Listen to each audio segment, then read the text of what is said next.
Hello my dear students, welcome back to my channel. In previous lecture we solved the question two examples in question number first in exercise 1.2. Okay, so now we studied question number third and another examples in question number first. Okay, तो जो कल हमने देखा था question number first में हमने दो question solve किए, एग्जाम्पल सॉल्व किए, जो हमको वहां पे हमने ट्रूथ टेबल बनाना था. Construct the truth table of each of the following. तो फर्स्ट और सेकंड एग्जांपल कल हमने सॉल्व करके देखा था, उसमें दो ट्रुथ टेबल हमने बनाए थे. ठीक है, तो अभी हम थर्ड क्वेश्चन देखेंगे. थर्ड क्वेश्चन, ठीक है, तो ये थर्ड क्वेश्चन जो है यहाँ पे है P conjunction Q biconditional Q disjunction R. ठीक है, तो सबसे पहले हमको क्या देखना है कि ये जो थर्ड एग्जाम्पल है इसमें कितने स्टेटमेंट है. इसके पहले के जो एग्जाम्पल हमने सॉल्व किए वहां पे दो स्टेटमेंट है, एक था पी और दूसरा था क्यू. यहाँ पे थ्री स्टेटमेंट्स है पी क्यू आर. ठीक है, और अगर थ्री स्टेटमेंट्स आते हैं तो यहाँ पे हमको क्या करना होता है, 8 स्टेटमेंट बनाना होता है, यानी 8 रोज और 8 कॉलम्स आएंगे. इन रोज 8 रोज तो पक्का आएंगे, कॉलम डिपेंड करता है कि ये स्टेटमेंट कितना बड़ा है. ठीक है, तो इसको हम पहले मैं सॉल्व करके बताती हूँ आपको. क्वेश्चन नंबर थर्ड जो है P and Q double arrow Q और R.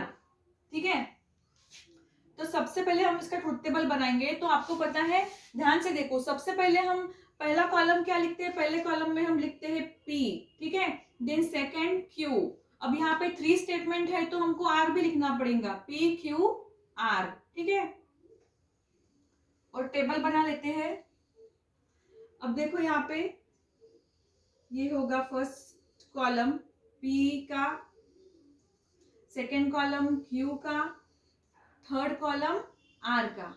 इसके बाद में क्या है यहाँ पे, अगर ये पी क्यू आर का अगर निगेशन कोई है, यानी निगेशन पी निगेशन क्यू, तो इसके बाद में वो लिखते हैं, लेकिन यहाँ पे कोई निगेशन नहीं है तो अभी हम यहाँ पे लिखेंगे पी एंड क्यू, मतलब पी कंजंक्शन क्यू. ये हो गया फोर्थ कॉलम. उसके बाद में है क्यू और आर, मतलब क्यू डिसजंक्शन आर. ठीक है, ये हो गया फिफ्थ कॉलम. अब लास्ट में हमको ये पूरा स्टेटमेंट लिखना है जो है P conjunction Q biconditional Q disjunction R. ठीक है, तो ये बन गया हमारा टेबल. ठीक है, यहाँ पे हमको 8 रो आएंगे, 8 रो आएंगे, first second third fourth fifth six, और सिक्स कॉलम आएंगे. तो अब आपको मैं बता रही हूँ. ठीक है, अब पी पे हमको, पी जो है इसकी ट्रूथ वैल्यू क्या आएंगी, पहले 4 टाइम्स ट्रू आएगा, मतलब ट्रू ट्रू टी टी. पहले 4 टाइम्स टी आएगा, उसके बाद में 4 टाइम्स एफ आएगा, एफ एफ एफ एफ. ये आपको ध्यान में रखना है. ठीक है, उसके बाद में क्यू का स्टेटमेंट क्या होगा, क्योंकि इसमें पहले दो स्टेटमेंट ट्रू ट्रू आएंगे, ट्रू ट्रू, देन सेकंड वाले फॉल्स फॉल्स. उसके बाद में पहले और दो ट्रू ट्रू, उसके बाद में सेकंड वाले फॉल्स फॉल्स, मतलब true true false false, true true false false. ठीक है, और क्यू के स्टेटमेंट आएगा true false true false, one by one, true false true false true false true false, इस तरह से. ठीक है, अब देखो यहाँ पे क्या है, पी और क्यू के बीच में क्या है, एंड है, और एंड के एंड में क्या होता है, अगर both are T then T. अगर दोनों स्टेटमेंट टी है तो उसकी ट्रूथ वैल्यू टी आएंगी. तो पी और क्यू के बीच में देखो एंड है, तो अगर दोनों टी टी टी है तो ये आएगा टी, दोनों टी टी है तो टी आएगा, डिफरेंट है तो फॉल्स आएगा, डिफरेंट है ट्रू और फॉल्स तो ये भी फॉल्स आएगा, ये डिफरेंट है फॉल्स, डिफरेंट है फॉल्स, दोनों फॉल्स फॉल्स है तो भी फॉल्स, फॉल्स फॉल्स है तो भी फॉल्स. बस ट्रू कब आएगा कंजंक्शन में, अगर दोनों की ट्रूथ वैल्यू टी आती है तभी ही उसकी ट्रूथ वैल्यू टी आएंगी. Any condition this is false, otherwise this is false. अब देखो क्यू डिसजंक्शन आर. अब ये क्यू और आर के बीच में क्या है, डिसजंक्शन है. डिसजंक्शन में क्या होता है, देखो both are F then F, अगर दोनों एफ आती है तो उसकी ट्रूथ वैल्यू एफ होगी, नहीं तो एनी कंडीशन ट्रू. मतलब एक भी इसमें टी आता है तो वो टी ही आएगा. ठीक है, और दोनों एफ होंगे तो एफ. सबसे पहले हम एफ वाली ढूंढ लेते हैं. देखो यहाँ पे दोनों टी टी है तो ये ट्रू ही होगा, ठीक है। ये भी टी होगा, एफ टी होगा। जब देखो यहाँ पे दोनों फॉल्स पे, अगर बोथ आर फॉल्स तो ट्रुथ वैल्यू इज फॉल्स, दोनों फॉल्स होगी तो उसकी ट्रुथ वैल्यू एफ आएंगी, बाकी के कंडीशन में ट्रू ही आएंगी। ट्रू ट्रू, और यहाँ पे देखो दोनों फॉल्स है तो ये फॉल्स आ गया। देखो समझ में आ रहा है आपको, अगर दोनों एफ है तो एफ, दोनों एफ है तो एफ, अदरवाइज सभी ट्रू आएंगे, ठीक है। उसके बाद में क्या है यहाँ पे, ये कॉलम और ये कॉलम के बीच में बाय कंडीशनल है, दोनों कॉलम के बीच में क्या है, डबल इंप्लीकेशन, मतलब बाय कंडीशनल। बाय कंडीशनल में क्या होता है कि both are same then T, अगर दोनों सेम है तो टी आएगा, दोनों सेम है तो टी आएगा, डिफरेंट है तो फॉल्स आएगा, एफ एफ होगा तो भी टी आएगा, डिफरेंट है तो फॉल्स आएगा। देखो अभी ट्रू ट्रू, एफ एफ है तो भी ट्रू आएगा, ठीक है। दोनों सेम होंगे तो टी आएगा, any condition this is false. देखो यहाँ पे थोड़ी मिस्टेक हो गई, एक मिनट, दोनों टी है तो टी, दोनों टी है तो टी, दोनों डिफरेंट है तो फॉल्स, दोनों एफ होंगे तो भी फॉल्स, सॉरी टी, दोनों टी है तो टी, डिफरेंट होंगे तो फॉल्स, डिफरेंट होंगे तो फॉल्स, डिफरेंट होंगे तो फॉल्स, और अगर दोनों एफ होंगे तो टी, मतलब दोनों टी टी होंगे तो भी टी, और दोनों एफ एफ होंगे तो भी टी, ठीक है।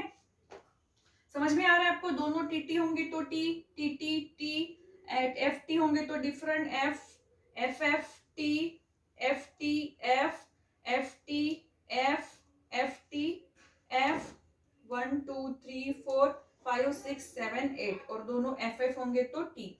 तो इस तरह से ये ट्रुथ टेबल बनाना था, ठीक है। तो आई होप कि आपको समझ में आ गया होगा क्या करना था यहाँ पे। अगर थ्री स्टेटमेंट होते हैं, अगर थ्री स्टेटमेंट होते हैं जैसे पी क्यू और आर, तो पी क्यू और आर तो आपको 8 रो बनाना पड़ता है, ठीक है। और पी की ट्रुथ वैल्यू क्या होती है, पहले 4 टाइम्स टी टी टी आएगा और next 4 times F F F आएगा। और क्यू की ट्रुथ वैल्यू पहले 2 टाइम्स, मतलब true true false false, true true false false, true true false false, और क्यू क्यू का आर का स्टेटमेंट आएगा true false true false true false, मतलब 1 by 1, true false true false true false, ठीक है।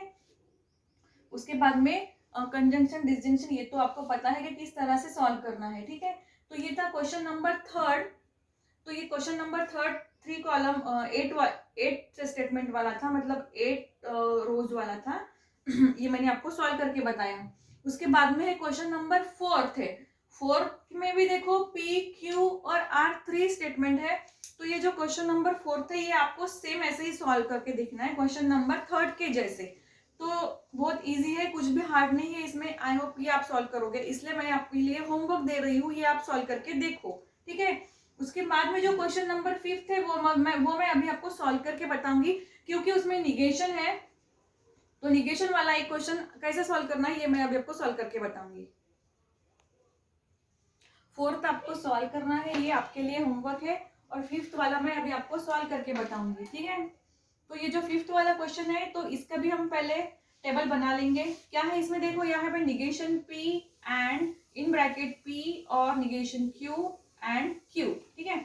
तो सबसे पहले P लिख लेना है हमें,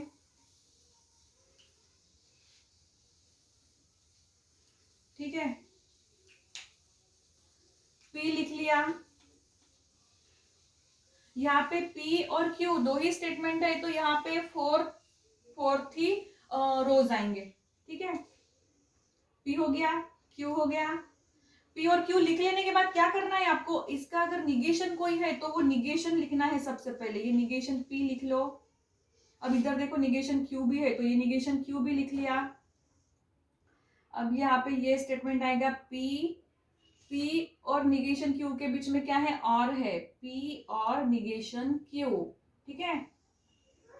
देन ये P और निगेशन Q एंड Q, ये हो गया। अब लास्ट में क्या करना है, ये पूरा स्टेटमेंट लिखना है, पूरा जितनी जगह है वो पूरा टेबल यूज करो बुक में। Negation P, conjunction in bracket P, disjunction, negation Q, conjunction Q, पूरी जगह यूज करो बुक में, ठीक है। इस तरह से करना है। अब यहाँ पे आपको पता है कि पी के दोनों पहले दो स्टेटमेंट ट्रू ट्रू आएंगे, नेक्स्ट वाले फॉल्स फॉल्स आएंगे, क्योंकि यहाँ पे दो ही स्टेटमेंट है, पी और क्यू। तो क्यू क्या होगा, ट्रू फॉल्स ट्रू फॉल्स। अब इसका निगेशन पी, निगेशन पी अगर ट्रू है तो फॉल्स, ट्रू है तो फॉल्स, फॉल्स है तो true. Negation Q, negation Q आएगा फॉल्स ट्रू फॉल्स ट्रू। अब यहाँ पे है P और निगेशन Q, मतलब P और निगेशन Q के बीच में क्या है, और के इसमें क्या होता है, अगर both are F then F, ठीक है। तो देखो दोनों F कब है, यहाँ पे है F, अगर दोनों F होंगे तो F, बाकी के सभी T हो जाएंगे, ठीक है। क्योंकि देखो यहाँ पे T F डिफरेंट है, T T दोनों सेम है, T T है तो भी T आएगा, F F अगर एफ एफ है तो ही एफ आएगा, बाकी के इसमें अगर एक भी टी आता है तो टी आएगा, ठीक है। उसके बाद में है पी, ये ब्रैकेट ये वाला कॉलम और इसके बीच में है एंड और क्यू, एंड क्यू मतलब 1 2 3 4 फिफ्थ कॉलम, और सेकेंड कॉलम के बीच में क्या है, एंड है, एंड मतलब अगर दोनों के बीच दोनों टी होते हैं तो उसकी ट्रुथ वैल्यू टी आएंगी। देखो both are T then T, अगर टी है तो टी आएंगे, डिफरेंट है तो एफ आएंगे, डिफरेंट है तो एफ आएंगे, अगर दोनों टी है तो टी ही आएंगे, नहीं तो बाकी के सब डिफरेंट ही आएंगे। दोनों ट्रुथ वैल्यू टी आना चाहिए कंजंक्शन में, तो ही उसकी ट्रुथ वैल्यू टी आएंगी, ठीक है। उसके बाद में है और लास्ट वाला कॉलम, देखो अब ये दोनों कॉलम के बीच में 1 2 3 4 5 और 6 कॉलम के बीच में क्या है, कंजंक्शन है, ठीक है। अब ये वाला ये पूरा कॉलम हो गया, और निगेशन पी, निगेशन पी देखो इधर है, मतलब थर्ड और सिक्स कॉलम के बीच में हमको कंजंक्शन करना है। तो क्या होगा, ये दोनों टी होंगे तो टी, नहीं तो अदरवाइज फॉल्स, दोनों टी होंगे तो टी, अदरवाइज फॉल्स, फॉल्स, ठीक है, फॉल्स। देखो सभी एफ आई है, क्योंकि यहाँ पे कोई भी सेम नहीं है, मतलब दोनों की ट्रुथ वैल्यू टी नहीं है, ये कॉलम और ये कॉलम के बीच में सभी डिफरेंट है, T F F F F T F T, ठीक है। तो ये था क्वेश्चन नंबर 5। आई होप कि आपको समझ में आ गया। देखो बहुत ही इजी क्वेश्चन है, ये जो एक्सरसाइज 1.2 है सबसे इजी एक्सरसाइज है, और हर एक्सरसाइज में और हर क्वेश्चन में ये एक्सरसाइज के टोटल 10 क्वेश्चन है, 3 क्वेश्चन है, और 3 भी क्वेश्चन में 10 मतलब 10 एग्जाम्पल्स है, मतलब 30 एग्जाम्पल्स है। तो वो सभी एग्जाम्पल्स तो हम यहाँ पे सॉल्व नहीं कर पाएंगे, क्योंकि इजी है और एक जैसे है, तो आप सॉल्व कर सकते हो, तो ये आपके लिए होमवर्क है, ठीक है। तो ये क्वेश्चन नंबर जो था 5th वाला, ये भी आपने सॉल्व कर आपको समझ में आ गया होगा। 4th तो आपको सॉल्व करना है, और 5th हो गया, 6 7 भी आप सॉल्व करना है, 6 और 7 भी आपके लिए होमवर्क है। और जो 8 वाला क्वेश्चन है तो वो थोड़ा इजी है, लेकिन थोड़ा बड़ा है, तो वो मैं खुद आपको सॉल्व करके बताती हूँ अभी। तो ये 5th वाला क्वेश्चन मैंने सॉल्व करके दिया, 6 7 आपको सॉल्व करना है, और बाकी के जो भी है वो सभी सॉल्व करके देखो। 6 7 3 होमवर्क दे रही हूँ मैं आपको, एक तो 4th वाला, एक 6th वाला और एक 7 वाला। आपके पास टेक्स्ट बुक होगा तो टेक्स्ट बुक में से सॉल्व करके देखो 8 वाला जो क्वेश्चन है, और बाकी के क्वेश्चन है मैं आपको नेक्स्ट लेक्चर में बताऊंगी, ठीक है। सो अभी के लिए बस इतना ही, थैंक यू सो मच।